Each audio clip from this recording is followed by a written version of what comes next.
So welcome everybody, and please, as we're going through the hour, help yourselves, grab more food if you want to. There's water, there's cookies and such up here. I'm going to guess that pretty much everybody in the room knows everybody in the room. Rather than going around and doing introductions and such, we'll just forego that. But I did want to give at least a little bit of the origin of this thing. I am curious of the academics in the room, who remembers actually using the old Science Citation Index in its printed form in the old, yeah, that was fun. Back in the day before Web of Science, where you actually had to open these massive volumes, and it had its own poster that came with it that showed a flow chart of how to figure out what was cited where. Did you just get me to declare my age? Well, we both did that, I think, because I did it too. I remember there was no way to learn it other than just paying attention to the flowchart. It was incredibly complex. And of course, fast forward years later, and now we've got Web of Science, which is all online. And fast forward past that, and now we've got things like Scopus and Google Scholar and so forth, which we're going to be talking a little bit about. But it just struck me that with that, it's not too wrong to say that the goalposts keep moving on this particular topic. How to determine what any one individual's scholarly contribution is to the literature, to their field of study, is a moving target at all times. And so it behooves us once in a while to just sort of sit and take a moment and look these things over and review where they are and kind of look ahead a little bit at where they might be going. And so to that end, the librarians here at the Schusterman Library have put together a little demonstration and talk about all of the various products that are out there. And I don't remember who goes first. Toni goes first. So with no further ado, Toni Hoberecht. Okay, I don't actually have a slide. I'm just going to talk. Although I will take you to this because I'm going to start out with a review. Please forgive me if you already know everything I'm about to say, but I thought I'd start out with, since we're going to talk about journal metrics, we'll start out with the granddaddy of journal metrics, which is the Journal Citation Reports in Web of Science, formerly Science Citation Index. So Journal Citation Reports is what Science Citation Index more or less became. You will find it in the Web of Science database. It is the traditional method of tracking data about journal citations. So you can use Journal Citation Reports to track, analyze, and rank journals in specific disciplines. And this is what everyone's used for years, and this is where impact factors come from. So impact factors is the popular measure from Journal Citation Reports, which I will interchangeably refer to it as JCR. And this is what everyone knows about. But JCR, the impact factors apply only to the journal. They don't apply to the article. They don't apply to the author. And it's basically a measure of popularity. So the higher the impact factor is, the more popular or more important the journal is. In other words, how many, it's been cited more than all the other journals who have lower impact factors. So basically it's a measure of how frequently articles from that journal have been cited, both in itself and by other journals. Keep in mind that the impact factor is calculated every year. So every year a journal receives a new impact factor for that year. And why are we interested in all this? Why are we ranking the journals? Because this is an attempt to quantify the answer to a couple of questions. Which is the best journal in my field? And it's very important corollary, what journal should I publish in that will impress the tenure committee the most? So JCR is one of the first places where this quantification was done systematically. I'm not going to, well, I guess I could. I could show you the Journal Citation Reports and kind of what it looks like, but I'm sure you all already know what this looks like. All these different metrics that occur. And looky here, this is the most important journal ever.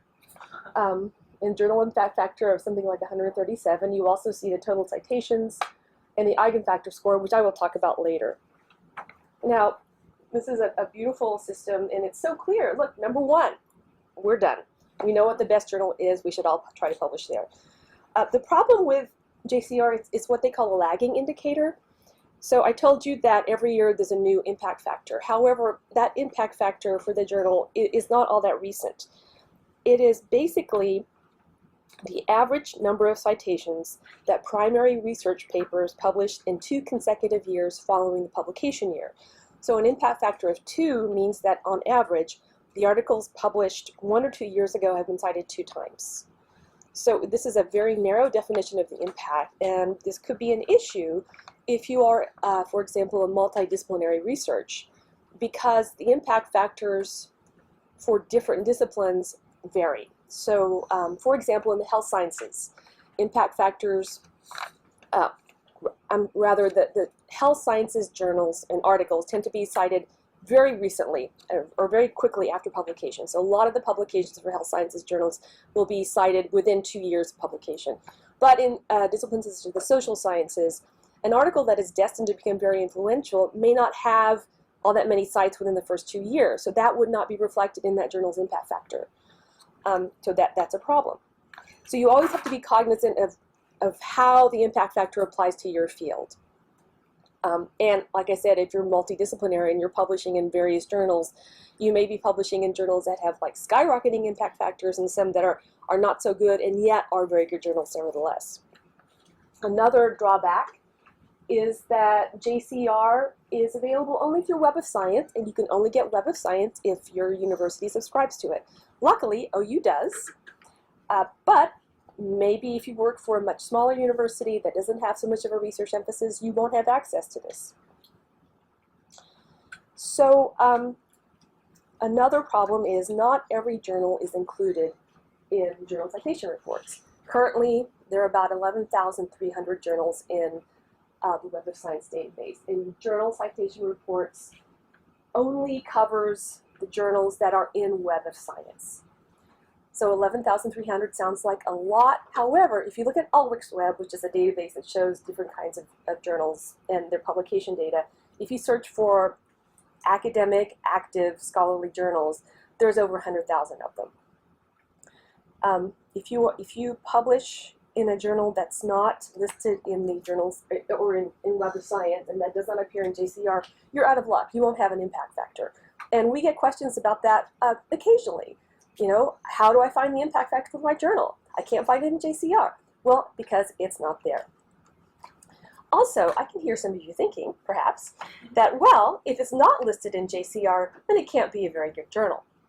But that's not necessarily true. They do show, if you go, I can give you the link later, but on the Web of Science database, in the help area, they do give you kind of their rationale for how journals are chosen. But they do admit there's a certain element of subjectivity, and that is shown by the fact that they will ask researchers to provide you with suggestions for journals that they think they ought to be covering. So it's kind of a moving target what is involved in the journal citation reports. So let's say that you publish in a journal and you discover too late that there's no impact factor for the journal. How are you going to impress the tenure committee? Well, luckily these days, in our modern technological age, we are starting to see these alternative metrics, or altmetrics for short, and there are several ways that you can find different ways of, well, I'm repeating myself here. There are other ways where you can discover the influence of your journal or of your article. So this is basically a response to the traditional journal metrics, because clearly JCR does not have all the journals. And if you look around on the internet, you will see that there are some very interesting criticisms of their process, ranging from their transparency to the way they calculate their impact factors. There's a really kind of robust scholarly conversation going on about how fair this is, how useful this is. And you know, those are things that actually I think are really interesting. So you might want to go and look those up. So these altmetrics have arisen in response to traditional journal metrics. And I'm going to talk about some of those next.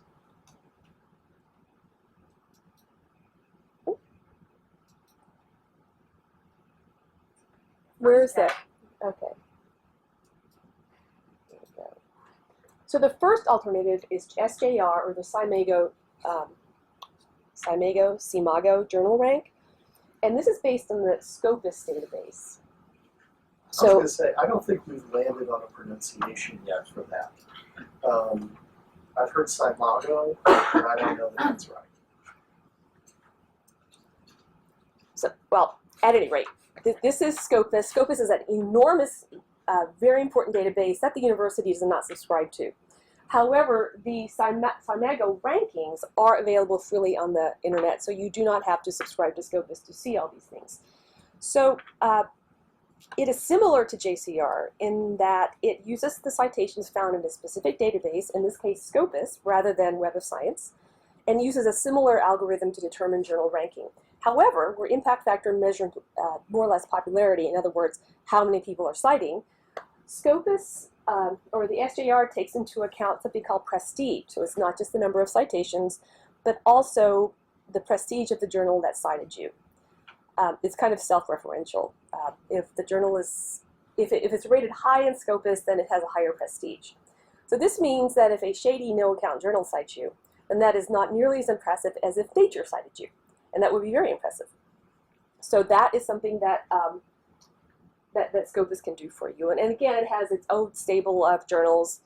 They may or may not overlap with the journals in Web of Science, but this is something you can use and look for your journal if you can't find it in JCR.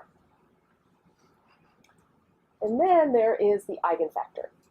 I love saying that. So the eigenfactor is another kind of journal rating, and it rates the total importance of a scientific journal to the scientific community. So it's similar to JCR in that citations from highly ranked journals are given more weight.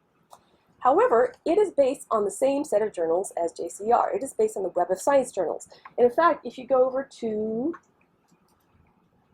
Web of Science, you can see that eigenfactor is one of their scores. So eigenfactor basically is like the journal impact factor, but different, and based on the same set of journals.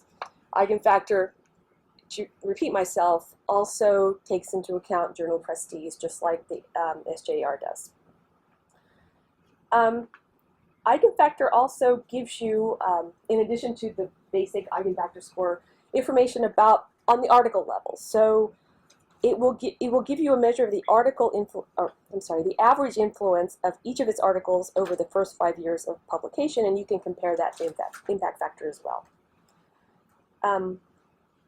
Finally, I'm going to show you Google Scholar metrics. And as much as librarians like to say things about Google, this is actually pretty useful.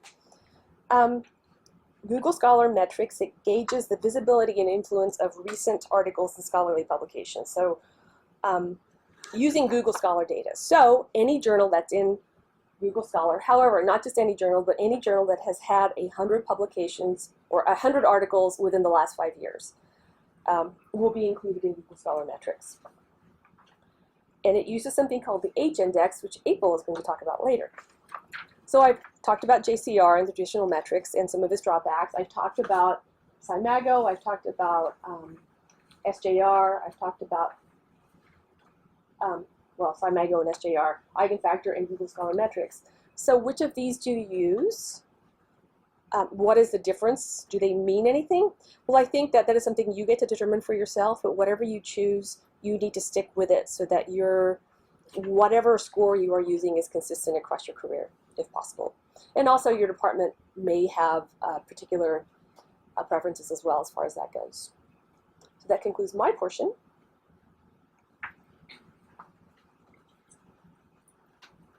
All right, so now that Tony's talked about some of these metrics on a journal level, we're now going to kind of look at how can you look more specifically at your own metrics of your actual scholarly output. So when thinking about what would be the traditional way of measuring your own individual output, that would be who is specifically tracking and citing your own publications. And there's a couple of different metrics that try to actually quantify all of this subsequent citation data so that way you can have it in one actual score. So I'm going to talk about those two first. The first one is the H index. So the H index score uses, it try to quantify an actual author's productivity and then also their impact. So what it does is it takes the total number of papers that an author has published in addition to the number of subsequent citations that those publications have received, and it puts it into this equation, which is the H index is the number of papers, which is H, with a citation number that is greater than or equal to H. So how that works is, say an author has 8 published papers with at least 8 citations each, they would have an H index of 8. Or to go larger, if an author has an H index of 37, they would then have 37 papers with at least 37 citations each. So I'm much more of a visual person, so this doesn't really work for me to understand. So let's look at an actual test case to kind of see how this hashes out. So here's a hypothetical publication chart of an author. So what we have here, we have the author's publications listed, and we have them in descending order by how many times they've been cited. So we have their most highly cited articles up here at the top. So the H index can be found at the point so this author, Arya, has an H index of 6 because her 6 most highly cited papers have each been cited at least 6 times. So the cutoff is 6 because it's not 7. She would have to have an H index of 7 if her 7 most highly cited articles had at least 7 citations each. Okay, so kind of see how that falls there. Another metric that's similar, but I think is a little bit simpler to calculate, is the I-10 index. So the I-10 index is created by Google Scholar, and it's used in Google Scholar's metrics that Toni showed, and we'll look at those in a little bit. But the I-10 index is the number of an author's publications with at least 10 citations each. So to go back to that first case, here's Arya's publications again. Looking at that, what would her I-10 index be? How many of her papers have at least 10 citations? 4. Exactly. Again, I think it's a little bit simpler to calculate. So when thinking about how do you calculate these for yourself, who has the time to manually track down all of your subsequent citations? I guess you could use the citation. What was the citation? Sign. Yeah. The flow charts. Science citation index. Right, but nobody wants to do that. No. So there's some great online tools that can actually help you do this and automatically do this for you. Some of them are the same ones that Toni showed, but you can just use them more on an individual level. And while none of them are perfect, they're not going to probably capture all of your articles or all of the subsequent citations. They definitely give you a great start. So I'm going to just highlight those here first. The first one again is Web of Science, which we do have access to from the library. And Web of Science is great because it's multidisciplinary, so it has journals in the coverages of sciences, social sciences, arts, and humanities. And it also tracks the references for a particular article. So in addition to just tracking the references that the article uses in its own paper, it will also then track any other article in Web of Science that then cites that article as well. So this is a record. This is actually my brother-in-law's paper. I told him I was going to use it. But you see over on the right-hand side, there's a citation network section, and it will actually show you how many times the article has been cited in Web of Science. And if I were to click on that link, you would actually see all of those, cite the actual articles, so then you could kind of follow them if you wanted to. What you can also do in Web of Science is you can create a list of all of your publications that might appear in Web of Science. So you could either search by the author's name or you could search by individual title of the article and then add them to a list in Web of Science and then create this citation report.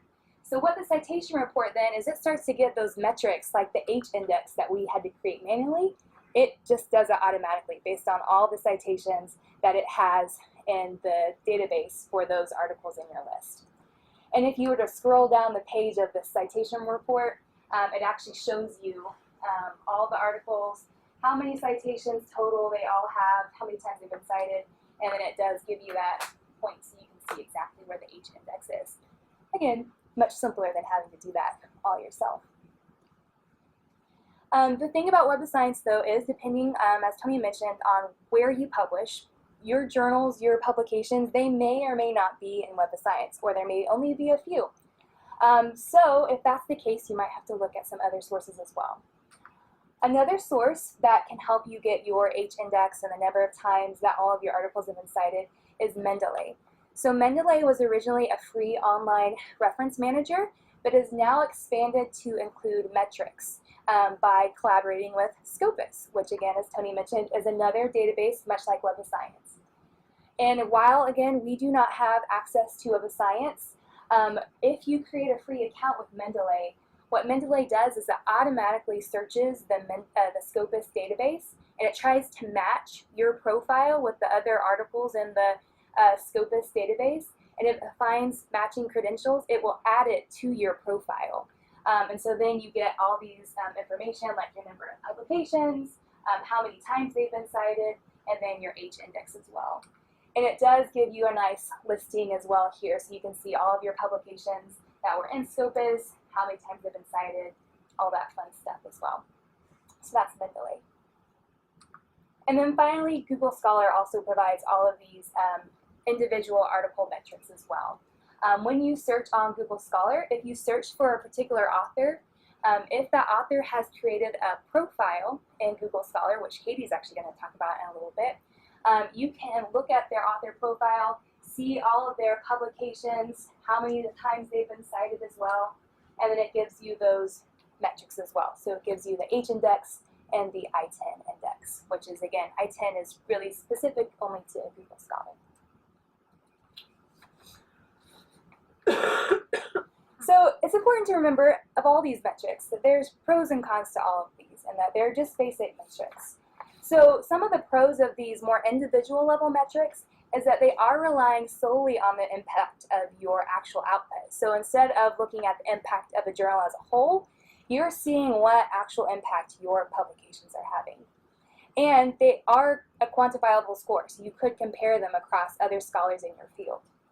But like Toni mentioned too, it is hard to compare these across disciplines, right? Because as we mentioned, different scholars have different fields have different publication rates.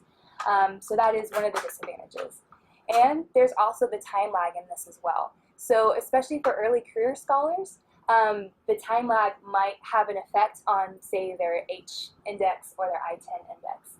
So if you think of a new author, maybe the author, she only has 3 publications. Even if those publications were really highly cited, say like 50 times or something like that, she could still only have an H index of 3 because she only has 3 publications. So again, those are some of the things to think about. And of course, too, these are only taking into account the traditional methods, right? Only things that are cited in traditional scholarly publications. But what about all the other types of ways that your output might be having an impact? This is again where some Altmetrics can come into play. So Altmetrics can comprise of any way that your scholarly output is shared, say anywhere on the web, in a news release, in a Facebook post, in a tweet, or a blog. And if we think that keeping track of all of our actual citations is hard, how on earth do we keep track of all of this stuff, right? So we're going to show another organization that's trying to find a way to quantify all of these types of shares. Hopefully, it's called Altmetrics, so it's easy to remember. This company has a website, and Altmetric is trying to give a score to all of these various things online and ways that our output might be being used. And so what it's doing is it's come up with a formula to take into account various things online. So mentions in Wikipedia, mentions in Facebook, mentions on mainstream news outputs, and gathering all that and putting into one score. This is what it looks like, the Altmetric score. So this is, again, this is a pretty high score.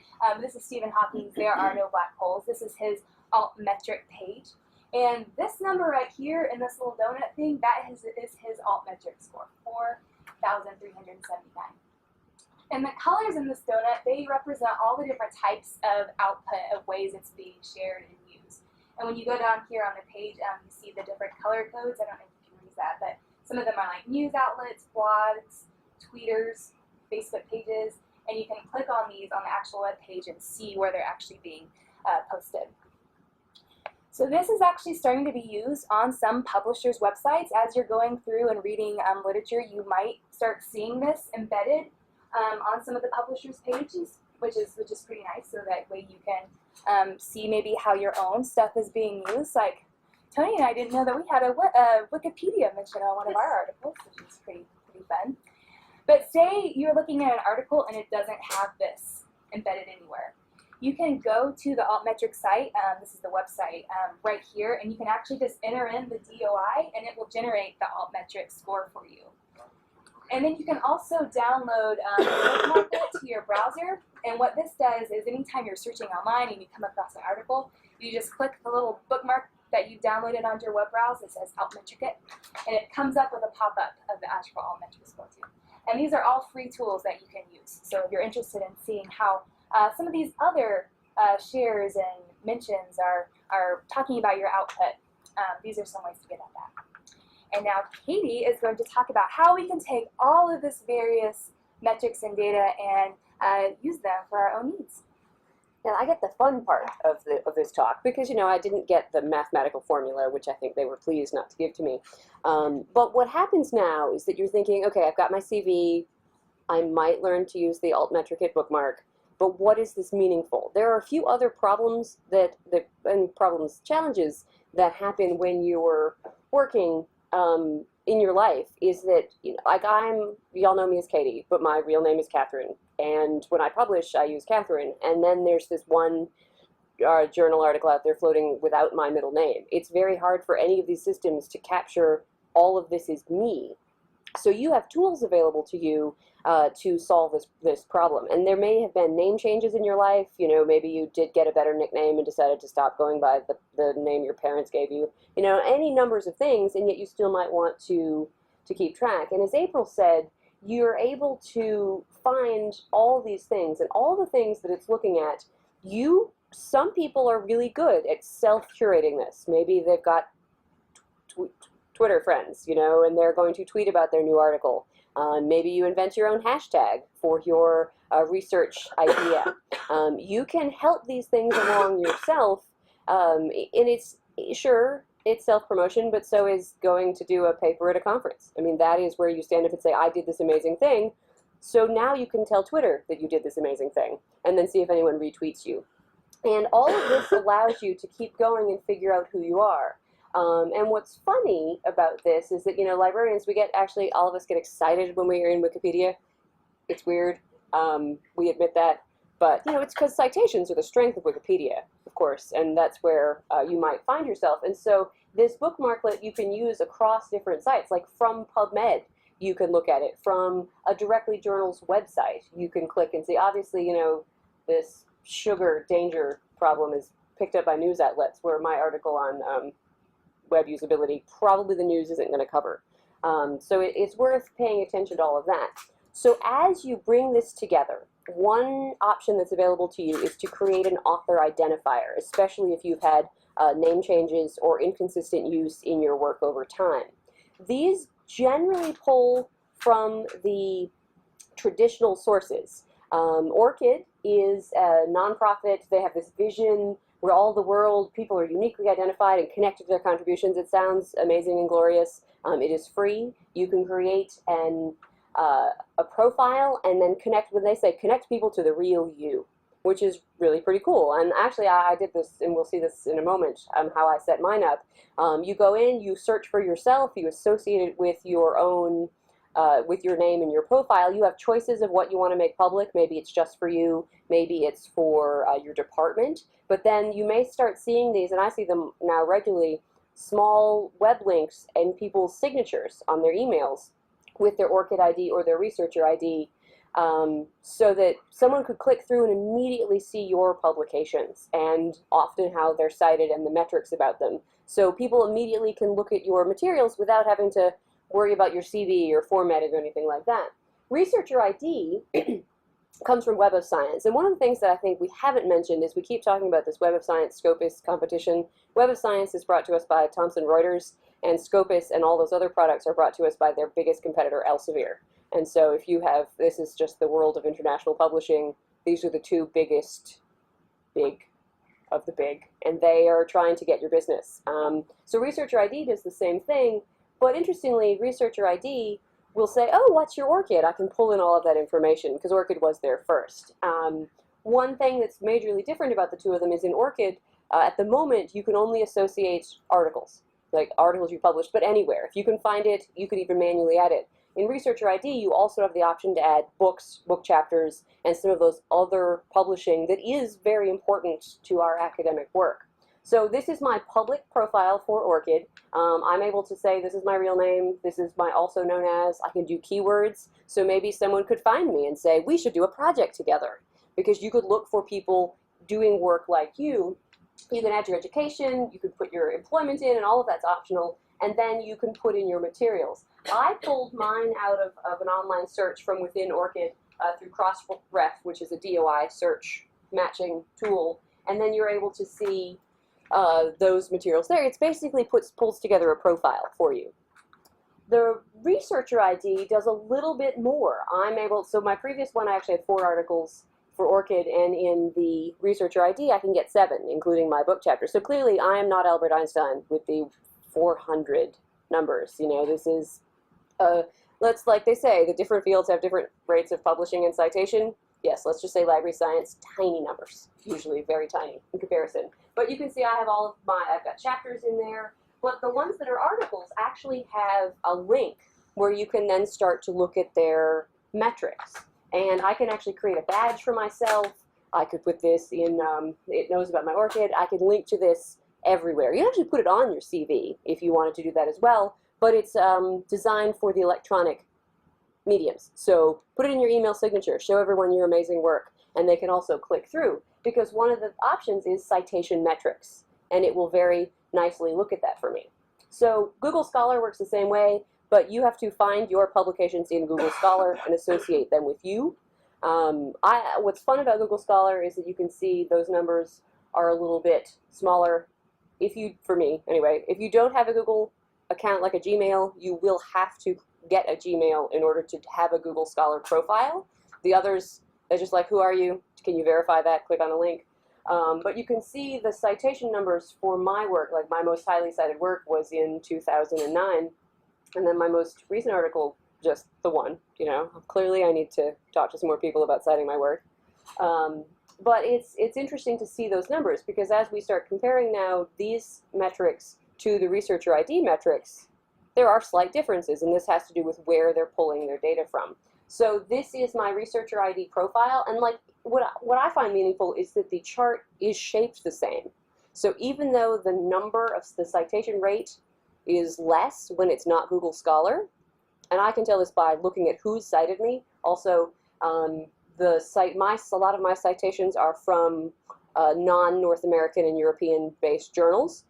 They're open access, which means and I was published in an open access journal, which means that my most highly cited. And so there are people in other countries who aren't subscribing to the paid journals, so they would never look at them to cite. And so those are not reflected in Researcher ID because they're not big journals that would never have been picked up by Web of Science or Scopus. So this is the very interesting circular use. But now I can see, you know, according to them, my H-index is a 1, but of course, according to Google, my H-index is a 2. You know, still not Albert Einstein going there. But you can see that one is using Google Scholar and one is using Web of Science, and the journal base is different. And this is the kind of thing that I could sit around for hours and just play with. So what Stewart is going to bring us to at the end is, once you've set up all of these things, how do you use it when you're ready to tell your colleagues and your department chair what you've done?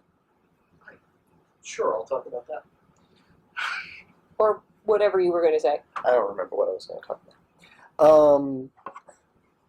I think what's interesting to me is that a lot of what Katie was already showing is some of the things I was going to talk about too, which is creating your profile, creating a space that's yours. And you know, it was mentioned very early on the need for some degree of consistency. There is a tendency, I have this tendency at least, I start looking around online. You know, there's Impact Story, and there's Researcher ID, and there's Google Scholar, and I could spend days trying to keep all of these things up and on target. And at the same time, what's the one traditional piece that I absolutely have to keep up to date is the Vita. So now, along with the Vita, I have all of these other presences online. And so the one thing I'd recommend is that as you're thinking these matters through and trying to figure out, well, what's best for my field, what's best for my career, what's best for me individually, you need to narrow some of these things down and not try necessarily to bring all of it in, but to find the one thing that really represents your interests best and then stick with it and push it forward. So impact story is one of these that's out there that's starting to try and find ways of gathering together. And they give you an example here of Ethan White, some, I'm assuming, made-up professor. I have no idea. But his profile is timeline where he is mentioned badges that you can start earning over time. If you happen to get a lot of Wikipedia entries with your citations in them, you might get a badge for that on down the line. It feels like, I've rejoined Boy Scouts or something, starting to get those things. Impact story, like a lot of these, is one of these that's free to join. I was going to see, yeah, sure enough, everybody's been having problems with connections lately with whether or not these things are allowed. Let me fix this. And then I'll take all this other stuff out at the end. We'll see if it lets me through. No, I didn't want to do that. Click advanced. What, down at the bottom? Yeah, click advanced. It'll let you click through. But I don't. Then I've taught this thing a bad lesson, which is that it should go ahead to unsafe pages. I'm teaching a bad story there if I'm going forward to unsafe pages. But there's no trick to theoretically, to bringing it up here. And then once you're in Impact Story, you can join free with your Twitter account, which is where it starts then tracking the altmetric impact of your individual, of your research out there, and starts bringing it together and putting together a profile for you. The other, let's see if that works. Yeah, is the Vita itself. Along with Google Scholar and with all these other online profiles, we want to talk a little bit about the Vita, because every department, every school is going to have its own way, really, for you to do your Vita. And there's the expectation within your department as to what your Vita really is supposed to look like. So some of these things are more of a discussion to have rather than to just jump right in and assume, well, I can add these things. But there are starting to be some standards out there in the world as to what they're supposed to look like and how to add them. This page at Duke, it has a lot more tips than just what you're seeing here. This is just one that I selected to look at, where it says, if you want to start adding altmetrics, what should it look like? And so you might include things like raw counts that would be included, or you could get to more contextual information that talks about overall what kinds of impacts you've had, listed on altmetric.com as being in the 96th percentile of papers, yada, yada. So a little bit more context for these things. But this page is well worth visiting and taking a look at if you're considering, well, how can I add these things into my traditional Vita? And then, the flip of it is that through your Google Scholar and your other online profiles, how am I taking my Vita, essentially, and putting it out there for the world to see? And if you've never started thinking about that, the one thing I'd urge is to start with a Google search of your own name. The most curious thing in the world is to see what comes up when you run a Google search on yourself. Is it actually going to point to something that you're comfortable with out there and you say, yeah, that's a pretty good representation of me? Or is it the OU standard page that doesn't really have very much information on it? Maybe you haven't added information to your online profile there. Maybe it's, in my case, like some old fanfic that I wrote in the 1990s that I really wish could be dissolved from the web, but there's no way to do that. What is it that... What's your MySpace profile admitted? It's the X-Files, fiction that I wrote, where it was shipper fantasy, where, they finally got together. Yeah, I know, it was the whole... But it's out there, and I can't do anything about it now, Toni. It's just out there, okay? So, but you got to take some interest in this stuff. You got to figure out where it is, where you're being represented out there on the web, and take the action to try and handle that and control it yourself. I think that's all I had, and I know that we've got maybe a few minutes for questions if anybody has questions or discussion points. How come we didn't talk about ResearchGate? Toni. Well, I kind of thought they were in the iffy category. They are technically in the iffy category. Yeah, because that's where people circumvent copyright laws to share papers with each other. And as librarians, I don't know that I can support that. No, they have an index, so you get a number, by your name, which represents. So,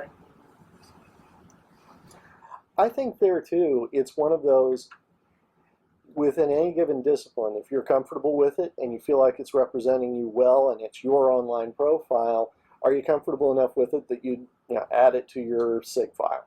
And if that happens to be ResearchGate, and that's where you put in all your time and energy and so forth to keep it up. One of the ones for me is LinkedIn. I actually have a pretty decent LinkedIn profile. I put a lot of time and energy into it, but LinkedIn is more coordinated with the business world than it is necessarily with academia. There's academia.edu, isn't that They're one? another one that, Another big one for doing up profiles. but it's another one where you circumvent the rules. And you know how I'm about the rules. No, but I feel like, it's very useful, like Katie mentioned, a lot of people in countries other than the U.S. who don't have a lot of resources and can't afford to buy these databases, they find those things very, very careful. I think on academia, which one or the other, I'm on the both, and I will occasionally receive messages from researchers wanting articles, copies. They want me to send them an article copy because they can't afford it otherwise. I never have, because I guess I'm not very nice, but that seems to me that was like their main business, purpose, yeah. Is to trade articles. In the way that people used to share reprints in the old days, which was a very civilized way of doing it. So the challenge is, depending on when you published, your author agreement, your copyright agreement with the publisher may specifically, and likely specifically excludes sharing that article with anyone online ever. The newer ones are, I'm going to go with better, depending on, you may have been able to negotiate a different term to be able to share your author version of the manuscript at any time, but that published PDF that you downloaded from the journal is likely never shareable online. And the Elsevier and Thomson Reuters both look through those regularly to see who are sharing, and they do send cease and desist letters. So they are fraught with danger. But if you can use it like Mendeley to track who is citing your work, that's perfectly legitimate use. You sound so sad about that. Again, I think it's what you need to be comfortable with as the researcher, and it needs to be, within. I'd even argue it needs to be something within your discipline that's recognized. If there are others within your discipline who are using the same tools, you don't necessarily want to be left out of that. But it's your professional image, it's your presence online. You're the one who has to assume ownership and responsibility for it. Any other thoughts? Is everybody ready to go out and make some profiles? Orchid ID, researcher ID? You guys already have one of those?